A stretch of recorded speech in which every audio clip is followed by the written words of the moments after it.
이 말씀은 예수님께서 살아생전에 말세에 대해서 종말에 대해서 제자들이 물어보니까 예수님께서 비유로 말씀해 주시는 장면입니다.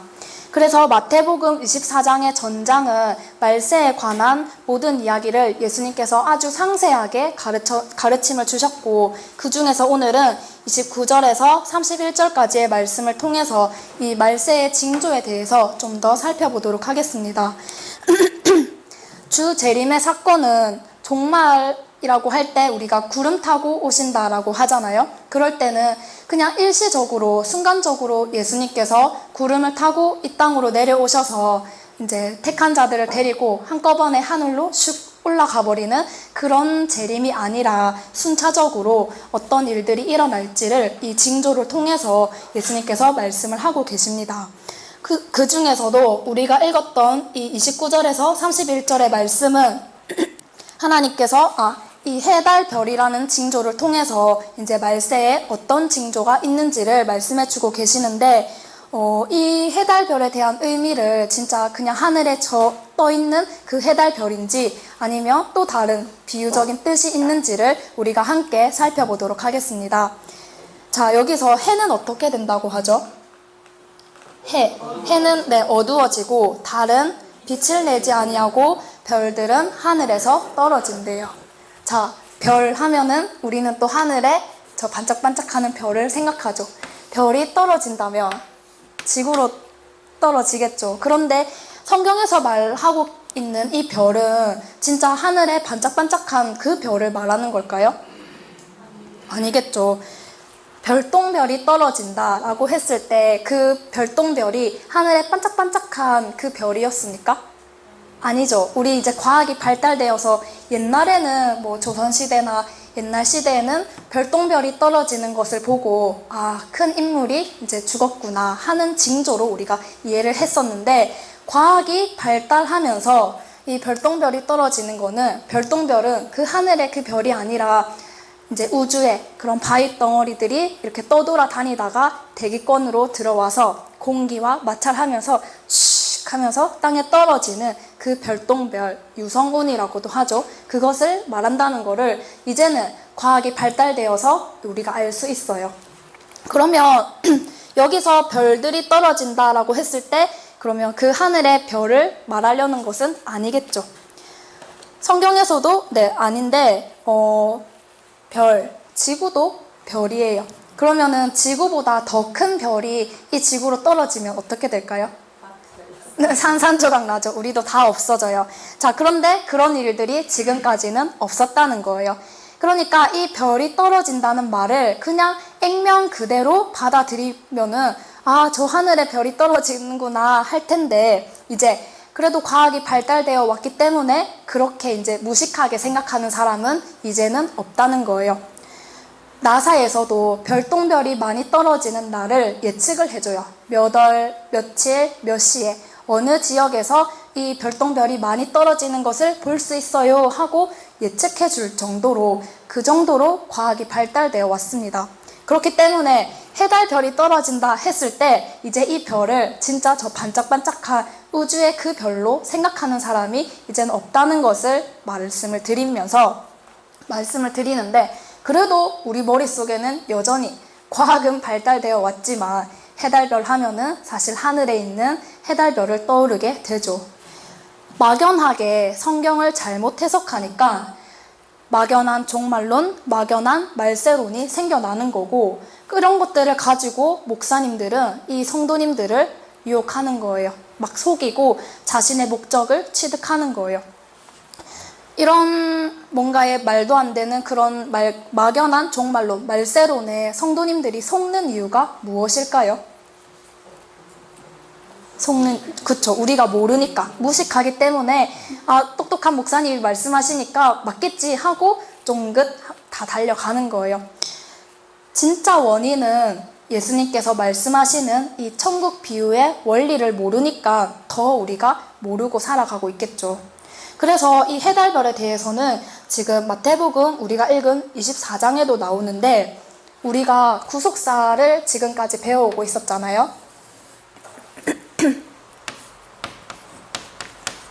마태복음 24장에서 해달별의 징조에 대해서 말씀을 하셨어요. 그러면 구속사적인 시각으로 봤을 때 해달별에 대한 이야기가 그냥 성경상에서 갑자기 이 중간에 뚝딱 하고 나왔던 걸까요? 아니겠죠. 그러면 이 해달별에 대해서 제대로 이해를 하려면 앞에서부터 이어온 그 이야기를 우리가 살펴봐야 할 거고, 그리고 또 뒤에 이야기하고도 어떻게 연결이 되는지를 우리가 살펴봐야 됩니다. 그러면 마태복음 24장뿐만 아니라 이 마태복음 앞에도 뒤에도 해달별에 관한 이야기들이 있을 거라는 거는 우리가 예측할 수가 있겠죠. 어디에 나오냐? 우선 계시록 6장을 먼저 보겠습니다. 계시록 6장 12절에서 13절을 함께 보겠습니다. 계시록 6장 12절.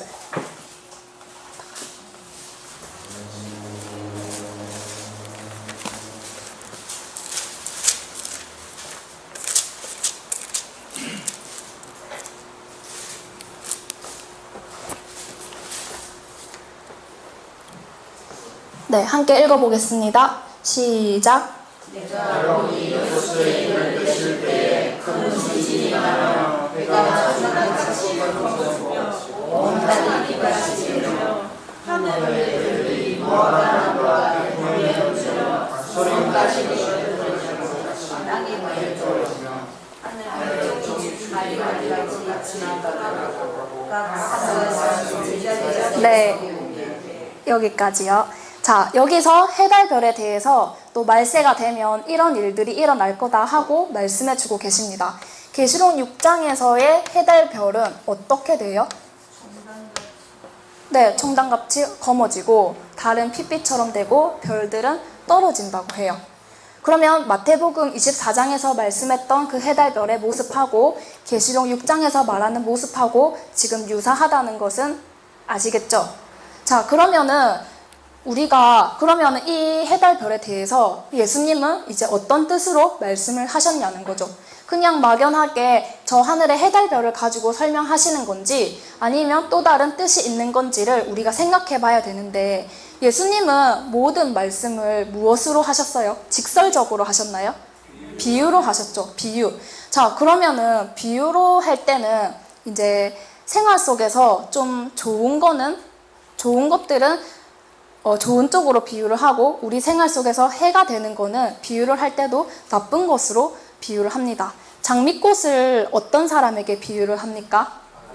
그쵸, 예쁜 사람에게. 그런 식으로 일상생활에 유익한 것은 좋은 것으로 비유를 하고, 일상생활에 해가 되고 나쁜 것은 나쁜 쪽으로, 좀 안 좋은 쪽으로 비유를 한단 말이죠. 그랬을 때 이 해달별은 우리 생활에 우리에게 좋은 거예요? 안 좋은 거예요?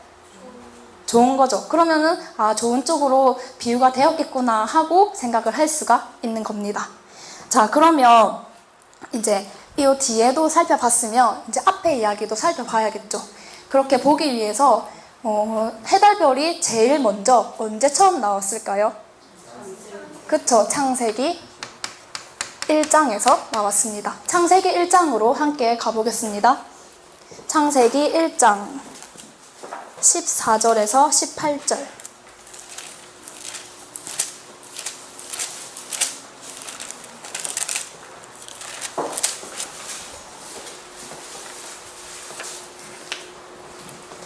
자, 이곳을 보시면 이제 하나님께서 천지 창조를 하시면서 첫째 날에는 무엇을 만드셨나요? 빛. 둘째 날에 하늘, 궁창이라고도 하죠. 또 셋째 날에는 땅과 바다와 식물을 만드셨고, 이제 넷째 날에는 오늘의 제목에 있는 해, 달, 별을 만드셨어요. 자, 다섯째 날에는 뭐 하셨죠? 새와 물고기를 만드셨고, 여섯째 날에는 우리 사람과 동물을 만들었고, 일곱째 날에는 쉬셨답니다. 자, 여기서 이제 넷째 날에 해, 달, 별을 만드셨어요. 이 해달별을 만드시면서 하나님께서 이 성경 속에 해달별의 목적을 뭐라고 써놓으셨나요? 해달별이 어떤 일을 하라고 주셨죠? 목적. 빛을 비춰라. 어디에다가? 네, 땅에다가 빛을 비추래요. 태양빛이 땅에만 비추나요? 아니죠. 원래는 사방으로 다 비치잖아요. 그런데 지금 창세기 1장에서는 땅에다가 빛을 비추라고 하셔요. 그리고 또 이 해달별의 역할에 대해서 무엇이라고 나와 있나요? 이 해달별을 통해서 징조와 사시와 일자, 연한을 이루라고 하시죠. 사시와 징조, 사시와 일자와 연한을 이루라고 하셨습니다.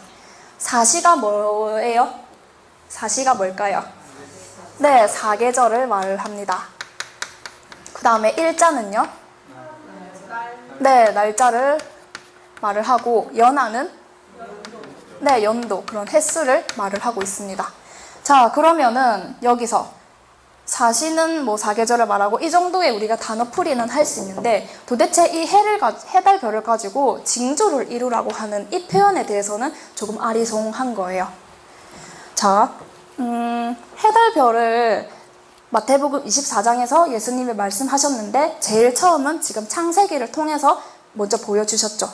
이 해달별을 통해서 지금 우리나라 이런 사시, 일자, 연한도 다 해달별을 중심으로 돌아가고 있죠. 우리의 달력이나 지구도, 지구가 자전축을 중심으로 한 바퀴 돌면은 하루, 그 다음에 지구가 태양 주위를 한 번 돌면은 1년이 지나가요. 그러니까 모든 게 이제 태양과 달과 별과 관련되어서 나와 있는데, 아까 말했죠? 표현이 애매한 것은 이 징조를 이루라는 것. 도대체 무슨 징조를 이루라는 거죠. 네, 옛날에는 조선시대에는 어땠어요? 뭐 일식이 생긴다든지 월식이 생긴다든지 이런 자연적인 현상을 가지고, 뭐 천재지변을 가지고, 아, 이번에 우리 조선시대는 망하겠어, 흥하겠어 하는 그런 징조로 예측을 했었는데, 지금은 월식이 온다고 망하는 나라가 있나요? 아니죠. 자연적인 현상, 과학적인 현상으로 이제는 다 드러났단 말이에요. 자, 그러고 또 나라로 친다면 지구상에는 200개가 넘는 나라가 있어요. 그 나라 중에서 어떤 나라에는 일식이 도움이 되고 어떤 나라에는 일식이 해가 되고 이런 게 없죠. 그렇기 때문에 여기서 말하는 징조가 뭐겠으며, 또 사시와 일자와 연한도 그냥 우리가 생각하는 그런 단순한 뜻이겠느냐, 아니면 뭔가 하나님께서 말씀하고 싶은 다른 뜻이 있겠느냐를 생각해 봐야 되겠습니다. 자, 어떤 징조를 말씀하려고 하시는 걸까요? 마태복음 24장, 아까 우리 29절에서 31절까지 읽었는데 30절에 뭐라고 나와 있었냐면, 이런 해달별이 떨어지는 거를 보면 그때의 인자의 징조가 나타난다고 하죠. 그러니까 이 징조는 어떤 징조인 거예요? 연결시킨다면은 예수님의 재림의 징조를 말을 하고 있는 거예요. 예수님의 재림의 징조를 이 해달별을 통해서 알아보라는 거예요. 자, 성구 검색을 통해서 해달별에 대해서 이제 살펴보면 해와 달과 별이 한 세트로 묶어서 나오는 구절들이 되게 많이 있습니다. 자, 그런 것들을 통해서 이제 읽어보면 그냥 해달별이 단순히 날씨가 좋은지 안 좋은지 뭐 이런 거를 말하려는 게 아니라는 것은 이제 볼 수가 있는데, 즉 세상적인 달력을 말하려는 것이 아니라 이 해달별을 통해서 하나님의 구원 역사와 관련되어 있다는 거예요. 이 하나님의 구원 역사와 관련된 징조를 해달별이 하고 있다는 거예요. 그럼 이런 징조를 이야기한다면 해달별도 그냥 문자적인 해달별을 말하려는 것은 아닐 거고, 또 근데 사실 우리가 창조론을 이렇게 이야기하면 많은 기독교인들이 해달별이 창조되었어요 하면 저 하늘의 해달별을 머릿속에 먼저 떠오르는 것은 또 사실이죠. 그렇기 때문에, 그런데 우리가 알고 있던 것하고 다르다면은 이거는 문제가 되는 거예요. 성경이 말하고자 하는 해달별의 징조는 하나님의 구원 역사의 징조를 알리는 도구라는 거예요. 하나님의 구원 역사의 징조를 알리는 도구. 자, 그렇기 때문에 그냥 햇빛을 비춰서 농사 잘 지어 먹고 살라고 이 해달별을 준 것이 아니라 하나님의 구원 역사를 알리는 수단으로 사용된 것이 해달별입니다. 그러니까 그렇기 때문에 단순하게 해달별로 생각하고 성경을 읽으면 성경이 제대로 풀릴까요? 안 풀리겠죠. 뜻이 안 맞으니까. 그러면은 예수님께서는 이 마태복음 24장은 말세에 대한 징조를 또 비유로 말씀을 하셨잖아요. 왜 예수님은 비유로 말씀을 하셨을까요? 네, 마태복음 13장을 보시면은 13장 34절에서 35절을 보시면 예수님께서는 모든 말씀을 비유로 하셨어요. 그런데 그냥 하시는 게 아니었고 이유가 다 있었어요. 어떤 이유였나요? 예수님께서 비유로 말씀하신 이유는 창세로부터 감추였던 그 비밀을 비유로 말씀하셨던 겁니다. 그러니까 해달별을 이야기했을 때도 마태복음 24장에서 그냥 뚝딱 예수님이 말씀하신 게 아니라 창세기 때부터 얽혀왔던 이 해달별에 대한 비밀을 예수님께서 비유로 지금 드러내고 계신다는 거예요. 그러니까 비밀을 이해하라고 주시는 열쇠였던 거죠. 이 마태복음 24장의 해달별의 이야기가. 자, 그러면 이제 또 보시면 창세기를 통해서 넷째 날에 해달별을 만들었고 아까 둘째 날에는 궁창을 만들었죠. 근데 궁창 위에 물이 있고 궁창 아래 물이 있대요. 우리 물을 지난 시간에 뭐라고 배웠습니까? 네, 수가성 여인, 사마리아 여인, 우물가 여인 했을 때 물은 하나님의 진리의 말씀으로 배웠단 말이에요. 그러면 도대체 궁창 위의 물은 뭐고 궁창 아래 물은 뭐냐는 거죠. 그러니까 즉 천지창조의 이야기도 그냥 진짜 문자적인 그대로 이해할 게 아니라는 거예요. 그런 창세로부터 감추였던 하나님의 비밀이 그 속에 담겨져 있기 때문에 우리가 알고 있던 게 다가 아니라는 생각에서 이제 내가 알고 있던 게 다가 아니네? 그러면 좀 더 공부를 해봐야겠네 하고 생각을 점차 넓혀 가야겠죠. 그렇기 때문에 공부할 게 굉장히 많아요. 그래서 우리들은 드라마를 보면서 막 눈물 콧물 빼고 있을 시간이 없어요. 세상 사람들은 기독교인들이 세상 사람들이 가는 그 잔치하는 모습 보면서 부러워하고 거기에 콕 처박혀 있으면 안 되는 거예요. 그러면은 하나님을 믿는 사람으로서의 자존심을 땅에 짓밟는 행동인 거예요. 성경을 마음으로 다 외워야 된대요. 근데 우리가 공부하는 거를 별로 좋아하지를 않잖아요. 그러니까 마음으로 외워야 된다고는 하는데 외우는 게 또 막상 힘들죠. 그러니까 무조건 그냥 달달달달 외우라는 게 아니라 계속해서 쳐다보고 묵상하고 생각하면 자연적으로 머릿속에 들어오기 때문에 마음으로 들어오기 때문에 그냥 자연히 젖어가라는 거예요. 그러니까 그냥 너무 막 무식하게 달달 외우는 그게 아니라 마음으로 계속 생각하고 묵상하면서 우리 마음속으로 내면화를 시켜가야 되겠습니다.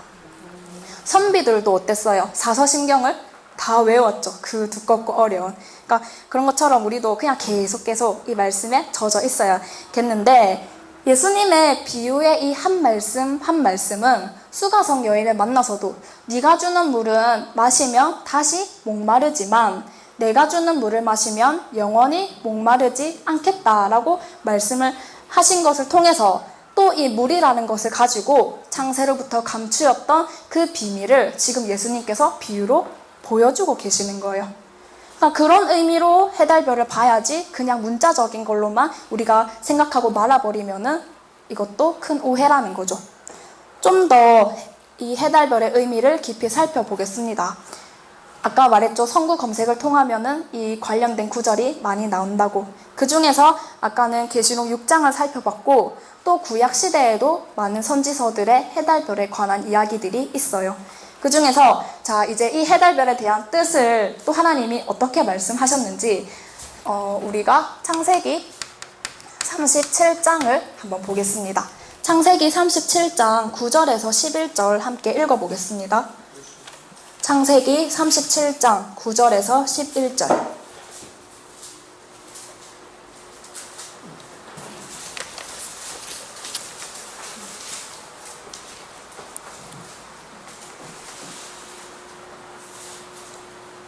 네, 함께 읽어보겠습니다. 시작.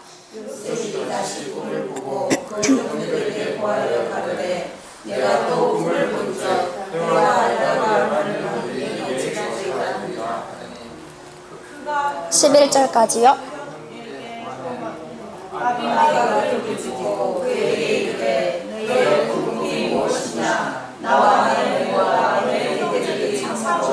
그래서 자기의 어머니와 내게 제자하느냐 그 형들은 시기하되 그 아버지는 그 말을 하게 되었더라. 네, 이 이야기는 야곱과 12아들이 벌이는 에피소드가 담겨져 있습니다. 특별히 이제 9절에는 이제 꿈쟁이 요셉이 꿈을 꾼 이야기가 이제 9절에서 11절에 담겨져 있는데 그 앞에는 또 요셉이 11단들이 자기에게 절하는 꿈도 꿨었어요. 그리고 이 꿈에서는 지금 해와 달과 11별이 요셉의 별에게 절을 하는 꿈을 꾼 거예요. 그 꿈을 꿔서 아버지 야곱에게 가서 이런 꿈을 꿨습니다 하고 말을 하니까 어떻게 하세요? 요셉 아버지가? 야곱이 그러면 네 아버지와 네 어머니와 네 형들이 다 너에게 절한다는 말이냐 하고 지금 요셉의 꿈을 야곱이 해석을 해주고 계시는 거예요. 이 해달별에 대한 의미를 해는 아버지 해, 달은 어머니 달, 그 다음에 별은 이 11형제 그리고 총 12형제들을 말한다고 야곱이 설명을 해석을 해주고 있는 거예요. 자, 그러면은 지금 누구한테 좋은 꿈이에요? 요셉에게 좋은 꿈이죠. 그러니까 형제들은 씩씩거리는 거예요. 그래서 형제들은 자랄 때는 되게 우애 있게 지내지만 커서는 사이가 안 좋대요. 왜냐하면은 부모님의 유산을 다 나눠서 먹어야 되는 경쟁자니까 사이가 안 좋대요. 그래서 부모님들은 자식이 누가 잘 돼도 좋고 얘가 잘 돼도 좋고 다 좋은데 형제들은 누가 잘 되면은 사촌이 땅을 사면 배 아파하듯이 이렇게 좋지 않아 한다고 합니다. 자, 우선은 그런데 요셉이 이런 좋은 꿈을 꿨다 하니 또 형제들은 셈이 나가지고 씩씩거리는 거죠. 그러나 아버지의 입장에서는 이 꿈이 예사롭지가 않은 거예요. 그래서 보시면은 이제 이 아비는 그 말을 마음에 두었더라 라고 하고 있는 거예요. 그러니까 아버지의 입장에서는 이게 뭔가 의미가 있나 보다, 신적인 계시가 있나 보다 하고 마음에 염두해 두었다는 거죠. 그래서 나중에 이 꿈이 결과적으로는 요셉이 애굽의 총리가 됨으로써 형제들이 다 와서 요셉에게 절하는 것으로 꿈이 이루어졌습니다. 야곱의 아들이 몇 명이었어요? 그렇죠. 야곱의 아들이 12아들을 낳았고 결국 이 12아들이 나중에 무엇을 만들었죠? 그렇죠. 이스라엘의 12지파를 만들었다는 거예요. 야곱을 통해서 이스라엘의 12지파가 생겨났고 그렇기 때문에 이제 그러니까 이 해달별이 말하고 싶은 것은 이스라엘이라는 이 전체를 말하고 싶은 겁니다. 37장에 이 이스라엘 해달별의 꿈을 적었을 때는 그냥 요셉이 이런 꿈을 꿨어 하고 적은 게 아니라 이런 꿈을 기록해 놓았을 때는 지금 성경상에 기록해 놓았을 때는 해달별에 얽혀있는 수많은 하나님의 구원 역사와 관련되어 있는 그거를 알리기 위한 복선이었다는 거예요. 복선. 드라마에서도 복선이 되게 중요하죠. 그 첫 시작에 어린 시절에 작은 사건이 발단이 되어 그것이 복선이 되어서 하나의 드라마를 끌고 가듯이 이 요셉의 꿈도 단지 그냥 요셉이 이런 좋은 꿈을 꿨으니까 여러분들도 좋은 꿈을 꾸세요 하고 말하고 싶은 게 아니라 이 이야기 속에 담겨져 있는 이 해, 달, 별에 얽힌 창세기부터 얽혀있던 그 비밀을 풀어가기 위한 하나의 복선이었다는 거죠. 이삭과 모리아산의 이야기도 우리가 배웠었잖아요. 아브라함의 아들 누구였죠? 네, 이삭을 하나님께서 모리아 산에 가서 제물로 바쳐라고 했었어요. 그랬던 그 장소가 1000년 뒤에 무슨 일이 일어났어요? 네, 역대하 3장 1절에 가보면 솔로몬 왕이 성전을 지었다는 거예요. 그 장소에서. 또 우연인 줄만 알았는데 또 1000년이 지나니까 그쵸? 예수님의 십자가 지시는 장소로 이 모리아산이 쭉 연결되었다는 거예요. 그러니까 하나님의 구원 역사를 보여주기 위해서 이 이삭의 모리아 사건이라는 복선을 가지고 구원 역사를 보여주고 계시는 이런 전체적인 흐름을 우리가 이해를 해야 됩니다. 그러면 성경을 잘 보면 아까 해, 달, 별이 묶어서도 자주 나온다고 했었죠. 그러니까 해, 달, 별이 묶여서 나온다는 것은 개개인을 말하려는 것이 아니라 이 이스라엘 전체를 말하려고 하는 겁니다. 해, 달, 별이 말하는 것은 뭐라고요? 이스라엘 전체. 네, 이스라엘. 그런데 별이 몇 개였어요? 12개. 그러니까 하늘에 별이 근데 12개밖에 없으니까 여러 개가 있죠. 근데 지금 12별이라고 했다는 거예요. 그러니까 하늘에 별처럼 많다 했을 때는 그 수많은 모든 별들을 이야기하지만 지금은 12별이라고 정확하게 끊어놨어요. 자, 이 12별에 대한 또 이야기는 어떤 복선이 되어서 나오는지 계시록 12장으로 가보겠습니다. 계시록 12장.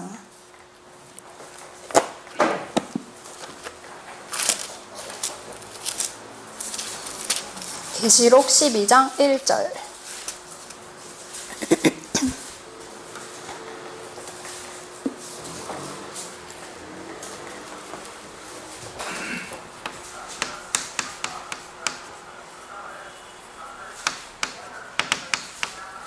네, 계시록 12장 1절 함께 읽어보겠습니다. 시작. 하늘에 큰 이적이 보이니 헤매는 한 여자가 있는데 그발 아래는 달이고 그 머리에는 12별이 올라있었다. 네, 어떤 한 여자가 나오죠. 여자의 모습이 희한하죠. 머리에는 뭐를 썼대요? 해를 입은 한 여자가 있는데 발에는 달을 입었고 또 머리에는 12면류관을 썼다는 거예요. 이 12별의 뿌리는 어디일까요? 12별의 뿌리. 야곱의 12아들, 야곱의 이 12별에서 시작이 되었다는 거예요. 자, 그러니까 이 해달별에 대한 표현이 구약 성경에도 되게 많이 나오는데 이렇게 구약에서 말할 때 해달별은 이스라엘. 아까 해달별의 역할이 뭐였어요? 징조와 사시와 일자와 연한을 이루라 했고 또 땅에다가 빛을 비추라고 했죠. 그러니까 구약시대의 그 빛은 이스라엘의 백성들이었던 거예요. 그러니까 이스라엘이 빛의 역할을 하고 있었다면 계시록은 신약인가요? 구약인가요? 그렇죠.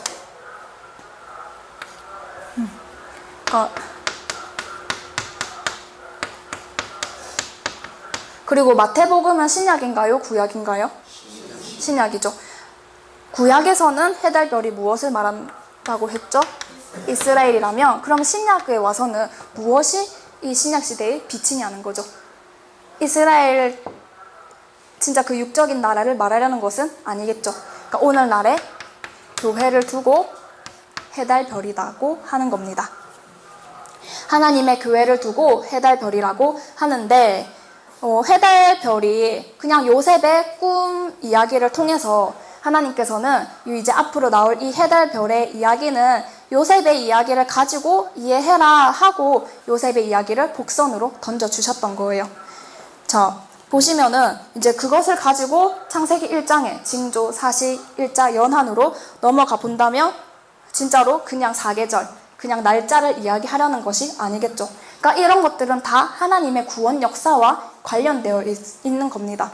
그러니까 성경에 보면 되게 날짜에 관한 이야기들이 많은데 특히 다니엘서에 가보시면 1260일, 또 한때, 두때, 반때, 42달 같은 이야기들이 많이 나와 있어요. 그리고 230주야도 있는데 230주야라는 것은 231일을 말을 하는 거잖아요. 근데 우리 생활 속에서 230일을 세는 때가 언제 있나요?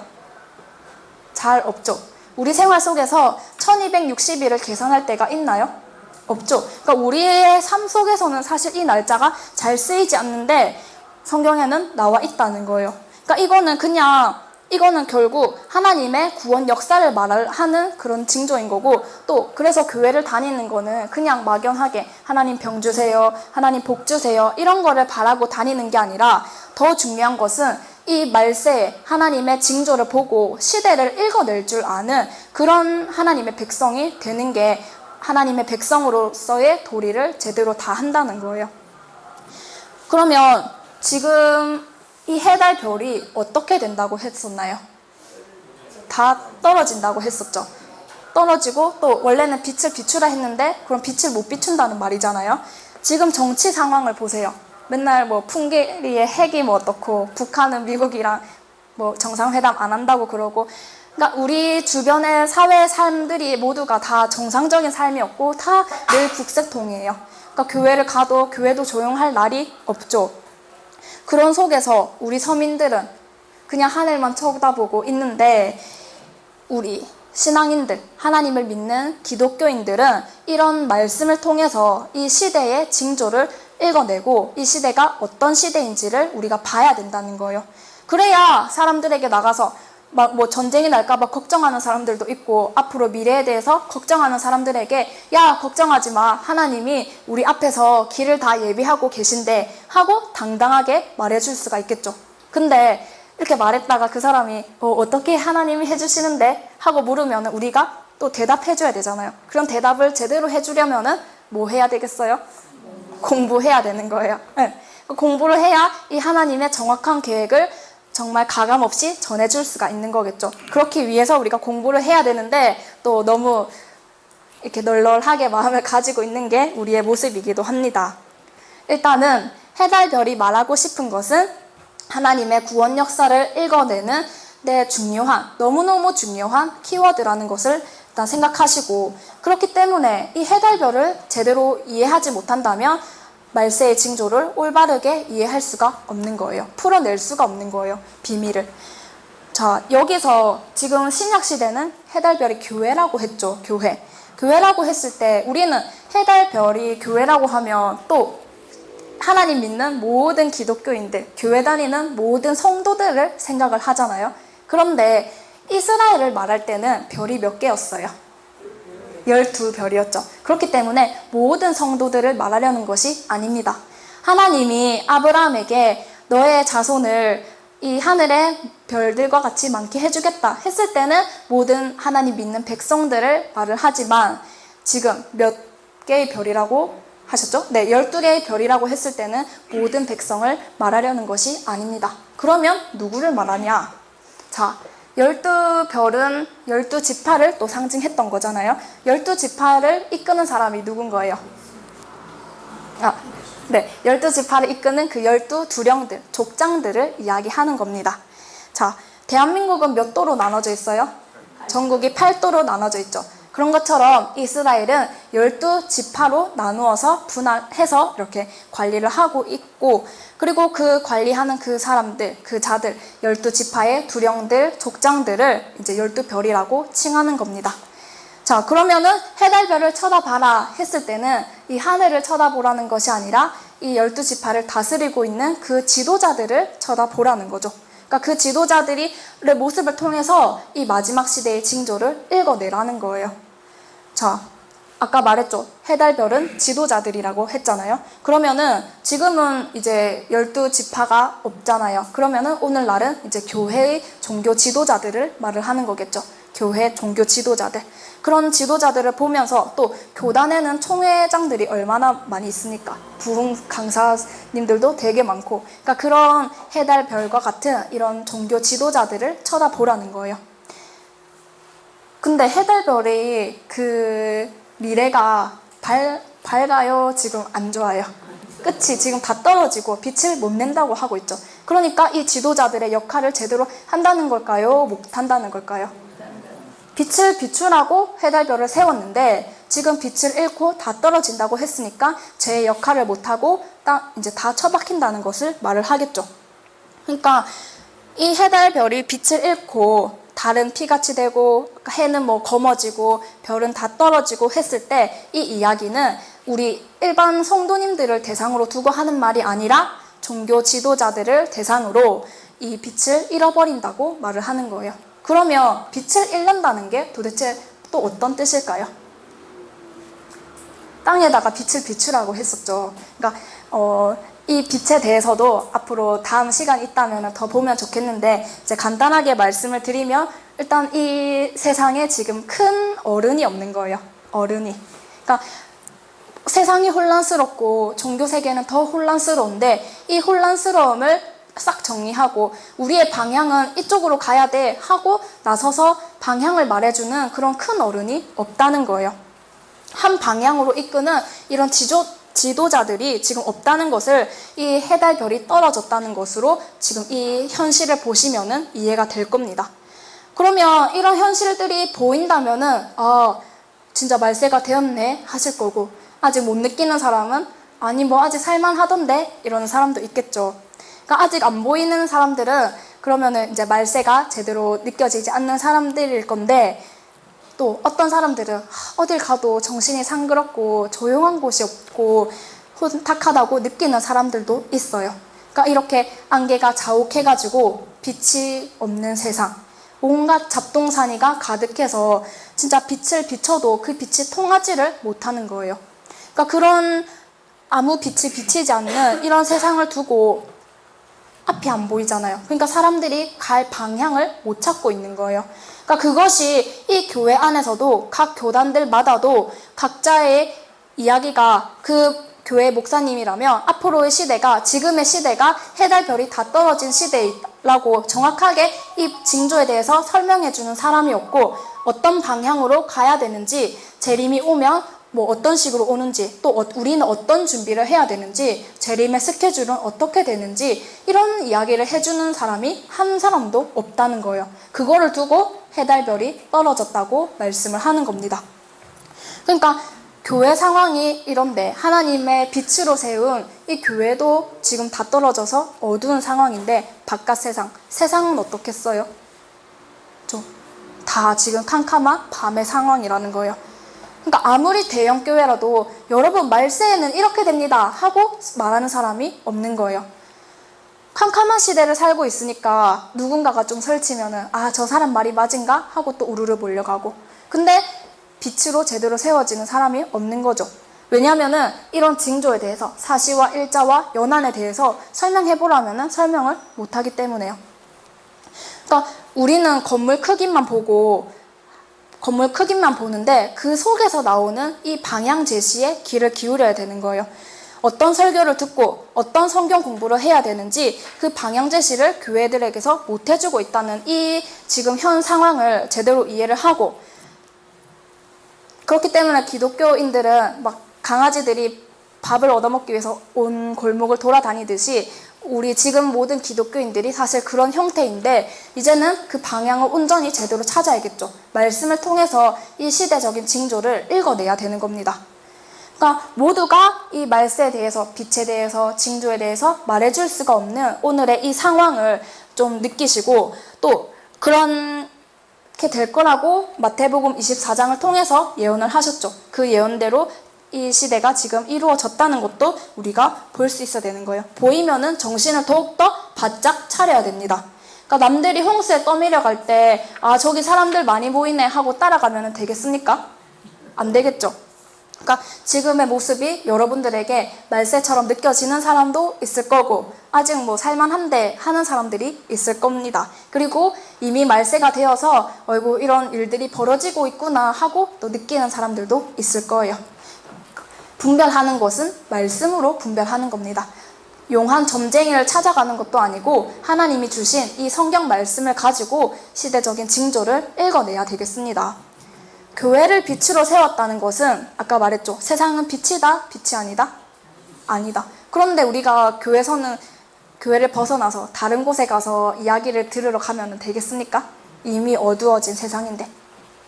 그러니까 그렇기 때문에 정치, 세상의 지도자들이 빛인 은 아니고 종교 지도자들이 빛을 말을 하는 거고, 지금 교회가 어두워졌다는 것은 이 세상도 모두가 어두워졌다는 것을 말하고 있습니다. 그러니까 우리가 교회를 못 믿으니까 밖에 나가서 다른 사람들 말하는 거를 또 들으러 가고 하는 또 이런 현실들도 보시고, 그런 해달별의 모습을 보면서 이 시대를 잘 보셨으면 좋겠습니다. 그러면 해달별이 지금 떨어지면 다음 이야기도 또 있겠죠. 그러니까 하나님은 이렇게 말세가 되면 이런 일이 일어난다고 했고, 또 그 다음에 그런 스케줄도 하나님이 아주 세세하게 말씀을 통해서, 성경을 통해서 적어 놓았기 때문에 또 다음 시간들을 통해서 어떤 우리에게 또 밝은 미래가 있는지, 미래가 밝아야 되잖아요. 계속 어두컴컴한 세상이면은 안 되잖아요. 네, 그러니까 또 하나님께서 어떤 미래를 또 설계하고 계시는지를 성경을 통해서 우리가 다음에 함께 살펴보고, 또 이제 이런 빛, 우리가 그래도 세상에 나가서 반딧불만한 빛이라도 되어가지고 이렇게 밝혀졌으면 좋겠습니다. 빛을 봐야 찾아오잖아요. 그쵸? 어두컴컴한 세상에서 조금만 밝아도 더 엄청 환하게 보이듯이, 그러니까 우리가 각자가 그런 빛이 되어서 이제 사람들을 인도해 올 수 있는 그런 저와 여러분이 되었으면 좋겠습니다.